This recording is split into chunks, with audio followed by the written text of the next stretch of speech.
Mabuhay, aloha. My name is Jürgen Steinmetz, joining you from eTurbo News and the Breaking News Show, this time from Manila, Philippines, and from College Station, Texas. It's a beautiful day here in the Philippines today, nice and sunny and very warm. And Peter, how's everything in College Station? Well, it's a beautiful night here in College Station. We have dark skies, which is very typical of the night, but we do have a pretty moon, and we had a beautiful day, and we're expecting a nice, warm, and pretty day tomorrow with blue skies and nice white puffy clouds that'll be floating in the sky, which will make the place look even prettier. So I'm expecting we're going to have a nice night, and we're going to have an even better day tomorrow. It looks like here in the Philippines, everyone is getting ready for the upcoming election. There's a lot of campaigning, a lot of colorful T-shirts, telling people where you stand politically. But I also see a lot of guys with machine guns running around here in front of my hotel, what makes it a little bit scary. But it looks like it's everything around looks kind of peaceful. So let's hope it stays like this. Well, of course, the way things look and the way things are often very different. There's lots going on in the world, though. Certainly today in the United States, we did have some bad news for our economy. The economy shrunk. Instead of growing, it actually decreased. And when you compare that with the major inflation rate, which is taking place in this country and in Europe, that's got to have bad news for the tourism industry, because people don't spend a lot of money on tourism if they're afraid that they're going to need the money for food or for transportation or for basics. And one of the, I think, issues the tourism industry is going to have to face is the fact that we are seeing more and more the potential shrinking of the middle class. And the middle class is really the heart of tourism.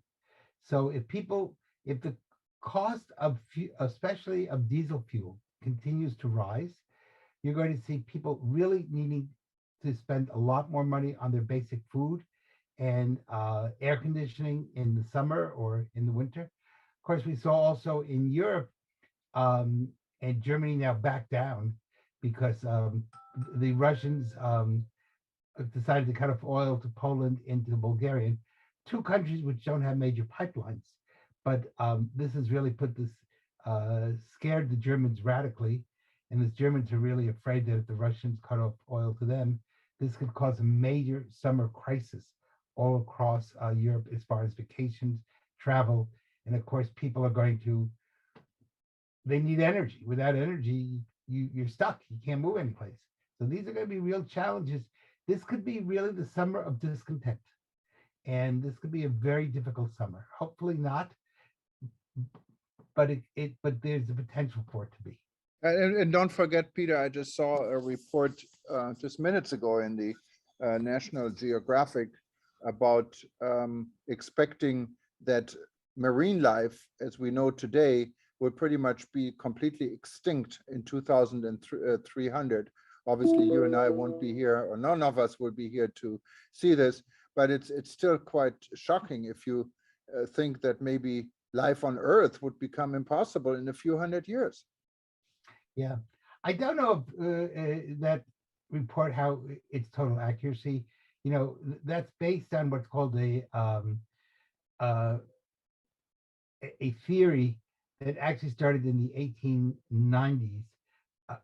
I'm sorry, yeah, in the 1890s, based on the assumption that the Earth would be overpopulated by the year 1910, and that the world would start coming to an end. And by the way, they're predicting the end of marine life forever. So one, I think whenever you see those reports, you have to take them with a little bit of a grain of salt. It's assuming that the world doesn't come together and one does not protect marine life. Two, that often these are miscalculations because they're based on a statistical model, which has tended to be more inaccurate than accurate on the whole. So we'll have to see. Of course, neither you or I will be here to turn to National Geographic in 300 years and say, you guys were wrong. But I think what you're really saying is it's important that we do have good conservation, that we work on ways of protecting the oceans, and that we work on ways of developing new food sources. Um, and that means that part of the problem is, of course, the green energy people. And what they're in many ways doing is they're hurting the environment terribly. And there's a difference between environmentalism and climate change people. The environmentalists and the climate change people don't always agree with each other. And that's something that has to be thought through. There's a lot of confusion about that. The people in climate change really are running a religion. They're not running science. The ecology people are running science. So there's two different sides, but we have seen Malthusian impact, was what it's called in the 19th century, that the earth would not be able to sustain life about 1910. Obviously, it is past 2010, and we are still here. So there were some errors in that analysis. Yeah, and of course, no one can predict the future, but something is up, and I think we all need to be aware of all these things happening. And I found it quite refreshing yesterday when I saw a Russian cosmonaut shaking hands up with an American astronaut. Because after all, people are friends. We don't need wars. We don't need these type of conflicts. We don't need enemies. And like our common friend Alain Sangange always said when he was Minister of Tourism from the Seychelles, and he was asked, how come the Seychelles don't have visas for anyone, no matter where you're from? You can be from North Korea or from China or from the US, Whatever. can enter the country without a visa. And I said, well, we're friends with everyone, enemies with none. And that's the ideal thing. And of course, only a small island republic can really do it, but Yes. it's a good start. Yes. Well, the problem is that unfortunately there is human selfishness. Um, People have been disagreeing ever since Cain and Abel. And, Cain got jealous of Abel and he killed him. So, and Earth was not overpopulated then. There were only 4 people on the Earth, and they still couldn't get along. But I think the real issue is, can we begin to think through methodologies that allow for growth, but at the same time allow for ecological protecting of the planet? And that means not doing things that are stupid, doing things that are wise, smart, and are phased in a way that you don't create social unrest and social disasters. And that takes a lot of courage and a lot of thinking. And the tourism industry is right in the part of that because, for example, you have a very famous senator in Hawaii who suggested that nobody be allowed to get on a plane until someone pointed out to her that Hawaii would then be totally cut off. And she said, oh, yeah. And so, people just kind of talk without thinking. And it's really important. Hawaii is famous for having politicians who don't always think. But it's really important. Hawaii cannot afford to say that we're all going to go to Hawaii on a canoe. It would be a little bit hard. I can agree with now, you. now, Hawaii really has 3 systems. Either it's going to have to live with fossil fuel for a while, or it's going to have to move everybody to canoe, or you have to take everybody off the Hawaiian Islands and just say, sorry, these islands are now unlivable. Well, I don't think anybody wants a third. I will not go to Hawaii if I have to paddle on a canoe from California. Why not? It's very healthy. It would be healthy, but there's nobody to serve me my wonderful meal on the canoe. No Mai Tais on that trip. Yes, that's right. You have to be totally drunk. So that's a whole nother issue. And I think we're going to have to learn to live with fossil fuels and try to make them as clean and as functional as we can, especially the tourism industry, because there won't be a tourism industry without fossil fuels. That's just a fact. We may like it or not like it, but we got to think it through. Well, Peter, we have another segment today. We're going to go to Panama, and we're going to hear about Skull Club International in Panama and an interesting project. We're going to stay in the environment and in sustainable tourism about a gentleman who has a tour company that deals with community tourism and involving local resources into a new concept for tourism in Panama. And he's part of our Skull Club in Panama. So we're going to hear from him. And unless there's anything else pressing today, No, I want to wish you a happy weekend, and I know you're looking forward to coming back to the United States on May 3rd. So yes, stay well. forward to that. And in the meantime, I'm going to enjoy the Philippine hospitality, and we see you very soon. Bye-bye. Take care. Thank you. Bye-bye.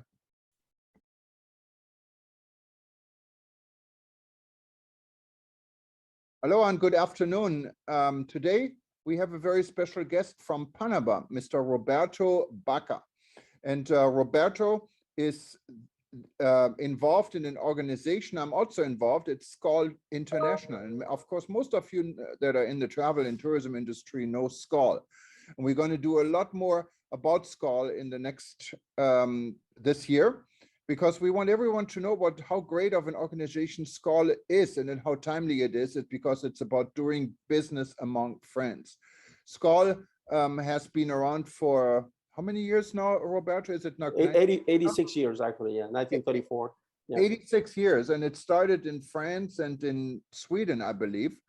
That's correct. With a group of people coming together, traveling and having a good time, and it now expanded in clubs. It's kind of, if you look at a Rotary Club, it's kind of a similar concept, and it's global, and especially now in the times of crisis and conflicts.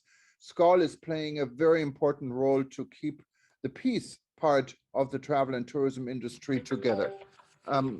So we're very happy to have Roberto with us. He's actually joining us from Panama. And most of you probably know where Panama is. It's in Central America. It's actually very accessible for those that live in the United States, and also in Europe. You have TACA Airline, I believe it's Copa Airlines. Copa Airlines, okay. But it's part of the Star Alliance, and it's a really amazing place to visit. I had the privilege of visiting Panama one time. A lot of culture, a lot of history. Everyone knows the Panama Canal. But Roberto, tell us a little bit more about SCOL, Panama, and what you're doing. Well, we're pretty much, just following what our president in SCOL International has said that we should do, right? It has the number of new members is one of our goals. And we've been able to actually enhance from 39, we used to have to 47. That's 25% of the new members we have in our membership. And also, well, yes, we are pretty much restructuring our ways of governance in such a way that we have been able to make some promotional changes dealing with social networks. And in fact, we're so proud to be part of the public relations, media, and communications committee with you as well, and Arnetta Cardenas, which is our director for that particular matter. And what can I say? We're pretty much happy, and today that is our happy World SCOL League Day. Well, what can I say? We're just pretty much enthusiastic about the things we can do, not just for Panama, but for all over the world, with all 317 clubs and 12,500 members in 102 countries. It's called, yeah, it's an amazing organization, and it's very international and global. SCOL is doing a lot of good things. It's relevant these times, especially when we go through all of this. But tell us a little bit more. I understand you're involved in sustainable tourism projects. Yes, we're working with sustainable tourism issues in 4 regions in which we divide the country here in Panama: the Occidental region, the Central region, the Canal region, and the Oriental region, which is pretty much close to Colombia, and that's in the Darien province. And that's a particular, pretty much famous region of the country because it has gotten 562,000 hectares in a national park. So that's actually called the lung of Central America, because the national park that is the biggest one in Central America as well. So we got a lot of things to actually do here in Panama, not just the canal, but the canal, the Panama Canal is actually our main tourism attraction. So we're actually trying to make efforts for people to come to Panama, not just to the canal, but to other parts of the country as well, as you already been to the canal yourself. Yeah, and I know that your Minister of Tourism, who is, I think, comes from the hospitality industry, young guy, was in New York just last week. One of our reporters, Dr. Eleanor Garley, attended the event in New York about Panama, and he was talking a lot about community tourism. What is it about community tourism and Panama? In these 4 regions, you can find some communities. In fact, ethnical groups. We have 7 of them in Panama, so you can visit some of them that have some kind of an offer being developed, or that have been already been developed. So the idea is to visit these communities while you're staying in a Marriott hotel, to be able to move to these communities as well, and be able to sense their product, their sustainable tourism products that they have sometimes. So the effort right now is actually to try and use what exists, not to make new products, but to try to visit the hotels we have all over these 4 regions, and to be able to move to these communities as well, and do some activities with them as well. So that's pretty much the idea of moving around Panama, and not just the canal region, which is pretty much what used to be visited before as well. So if you have the hotels in the canal area, you're able to move to any of the other regions in which they are, which we have some other hotels as well. That's the main idea. Now, when you move to the other region, I know there was some, at least on our editor was quite surprised. They say you can take public transportation, and others say public transportation is really not advisable from the security standpoint, but also from the infrastructure. That means community tourism is about public transportation, or how does this work? I mean, you could use public transportation. It's not that insecure as well, but if you have the money to actually rent a car, you can use a car to move yourself from one place to another, or in other ways, you can use also a tour operator or a travel agency that can move you around and show you these communities as well. So it's not necessary to actually take public transportation, but if you have to use it, we have really good public transportation with air conditioning units, and also specialized tourism services, transportations that can take the tourists from one place to another. Sure. Now, how you say use in sustainable tourism, you want community tourism. How is the community benefiting from these activities? They actually get to have some income, which from an economical point of view is really important, but also they conserve nature, and as well they are showing us their culture, and that gives them a value of the nature that they have, so that they can take care of that, and also take care of their own culture as well, and not experience these transculturational issues that can actually change the way of living and being as well. So it's pretty much about that. And when we talk about sustainability, it's actually being able to manage sustainability in these communities in such a way that we can have people actually looking out towards conservation of the nature, and also conservation of the culture as well.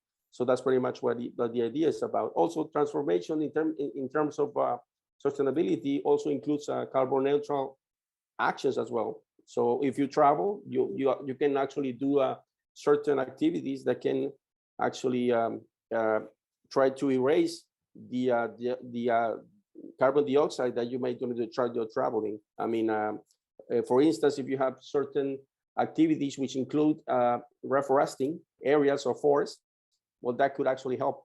And that's the kind of thing that not just in Panama, but also Costa Rica and other countries surrounding Panama are doing as well. Interesting. And I think, but going back to the community tourism and sustainability, the income locals are getting, what type of income? Are we talking about selling souvenirs, selling food, or what would it be? Yeah, all of that. Selling food, gastronomic products, also souvenirs, handcrafts, sure. And also, well, you have all these activities that people can do related with culture, dances, with ethnical groups. One of those 7 that we have in Panama, depending of the region. And also mobilize yourself through beautiful sceneries. I mean, protected areas that we have. We have 126 protected areas in Panama, and 9 of them are capable of receiving tourists and have such an structure that can receive tourists as well. Wonderful. Well, this is some interesting information. Maybe we should do a little bit more. Maybe also invite your minister and some of the stakeholders from Panama at a future event. We can just talk about Panama alone. Maybe there looks like there's plenty of discussions we could have. I know Panama is getting now more active of becoming also a source destination. In the past, it's your airline did not cooperate that well and didn't allow really stopovers for reasonable rates. And I think this is changing, isn't it? Yeah, we're trying to change that. I guess there's a lot more that the private sector has to do with developing tourism here in Panama. So that's the main effort that we're trying to make with the SCOL as well.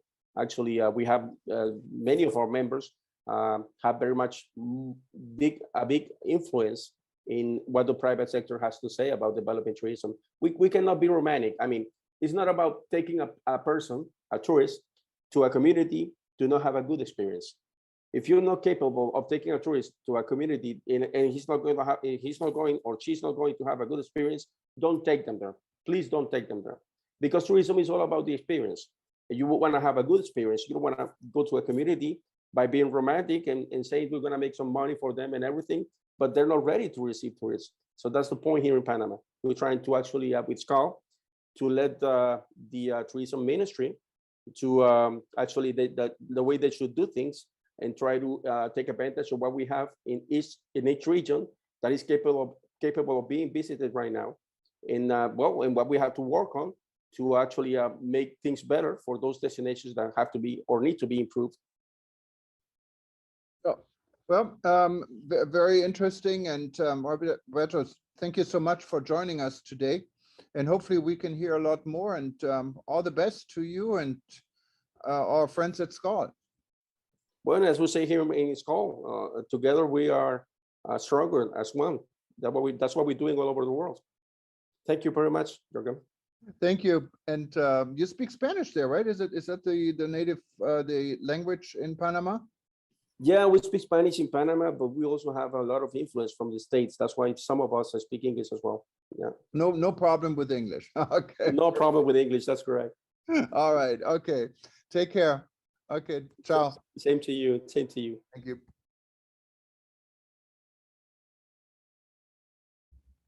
From SCAL, Panama, we're now going to Canada.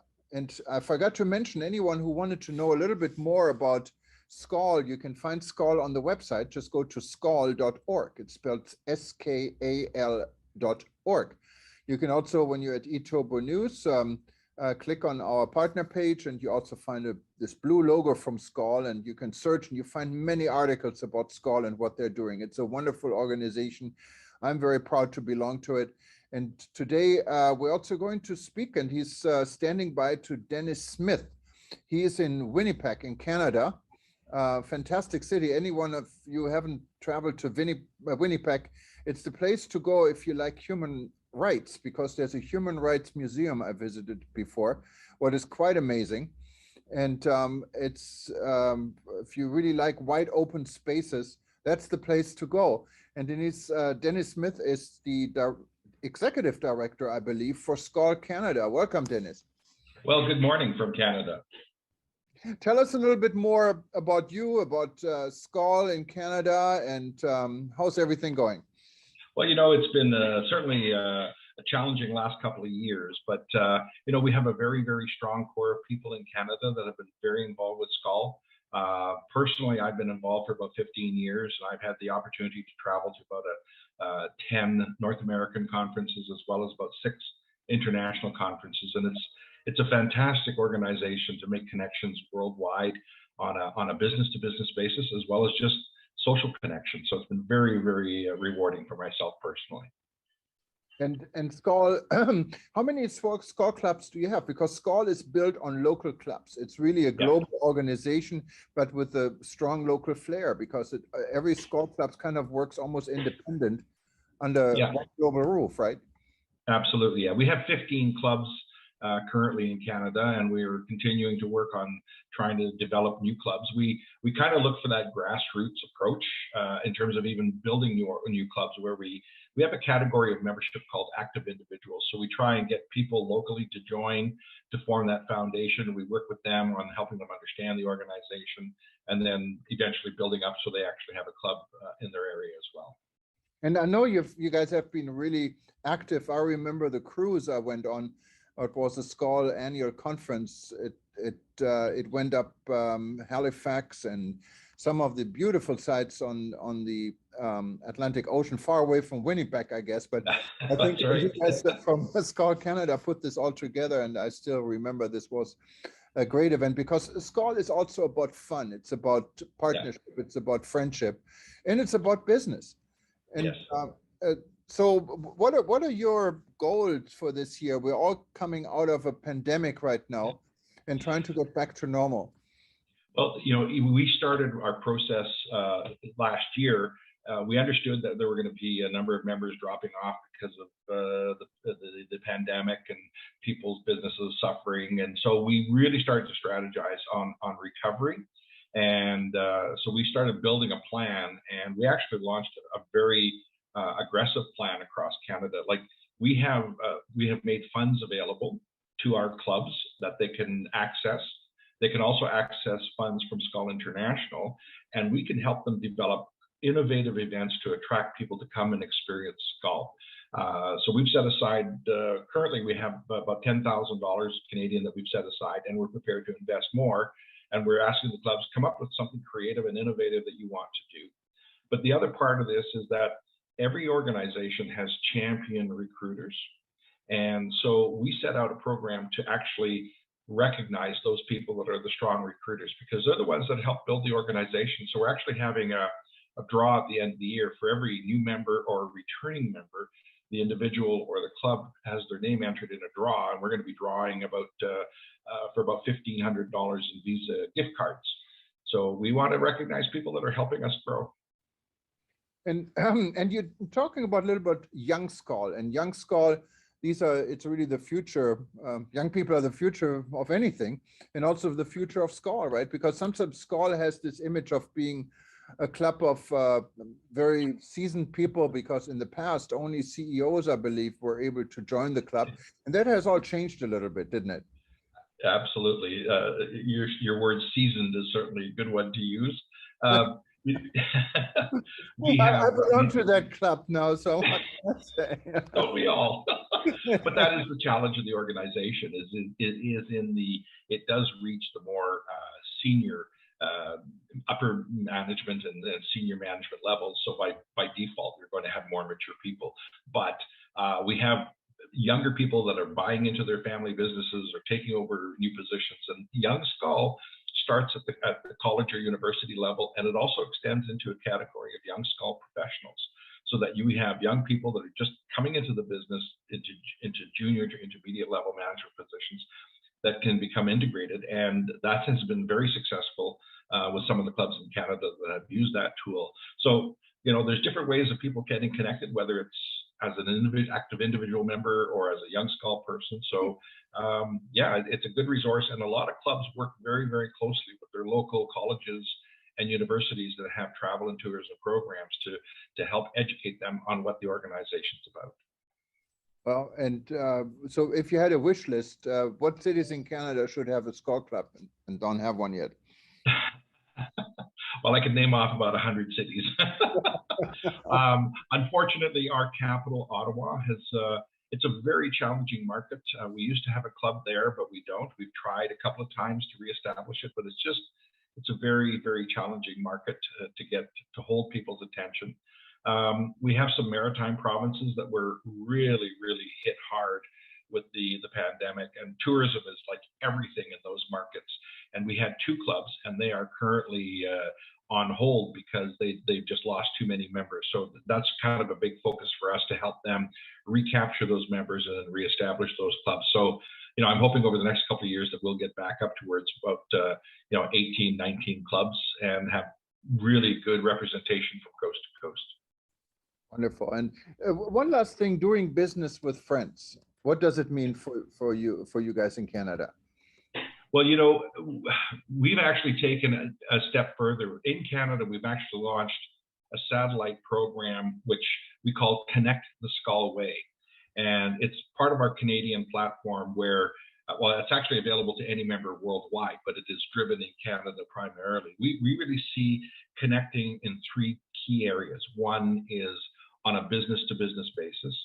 Secondly is on that social network, creating new friends. And thirdly is on the personal travel side, where you can reach out to any club anywhere in the world and ask people for help for, maybe a special arrangements for accommodations or travel information or just local connections. So we drive that as the primary benefits of the organization. And that's really the nice thing about Skull, because when you travel and there's a Skull club, you can feel like you're at home because you're welcome to attend and to be part of the local scene, and you probably make new friends, right? That's one of the ideas, I believe, behind Skull. Absolutely, and you're right about that. Like the cruise out of New York that went up to Halifax, we were at an international conference in Australia, and my wife and I planned on staying longer, but we didn't have any plans, and we met some wonderful people in Australia who said, "Come on up, come visit us," and we ended up staying at these wonderful places along the Gold Coast, and it was just all spontaneous connections with people. So it happens that at that level, and you go to these conferences and you meet with people that you met 10 years ago, and it's like you're meeting your best friend. It is that kind of a connection in the organization. And that's what we need, especially in today's age with war and everything else going on. And Skull has actually, not Skull Canada necessarily, but the Skull clubs in Europe and Romania. We had a session on all these wonderful things they have been doing to help refugees from Ukraine. So it's really a good organization to belong to. And no matter where you are in the world, if you don't have a Skull club, think about forming one. If there is a Skull club in your region, join it. Just go to skull.org, I believe is the website.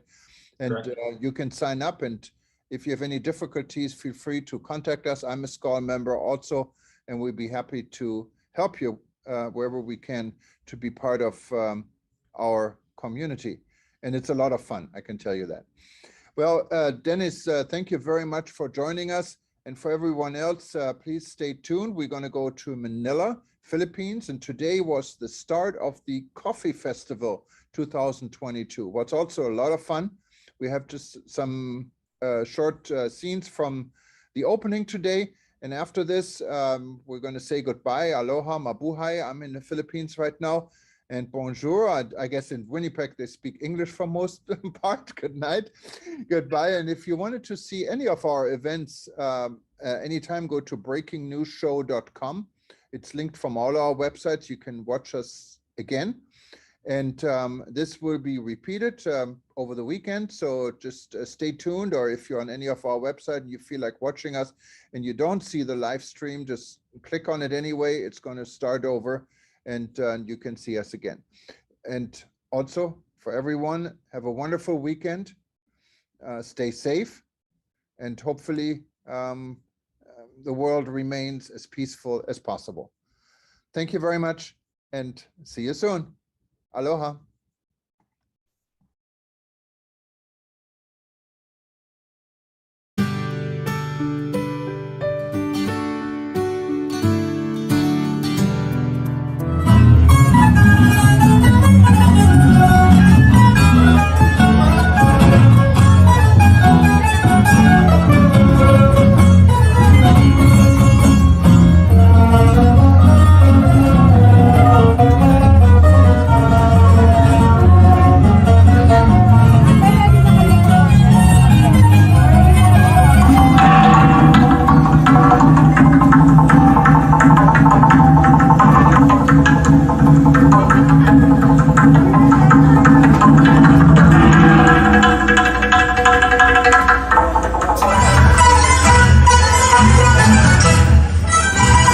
having it.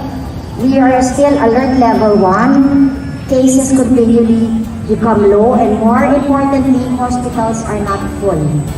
And a lot of hospitals have already removed their COVID ward. It's because of your passion and perseverance for this advocate that we are here today, and I congratulate all of you for doing so.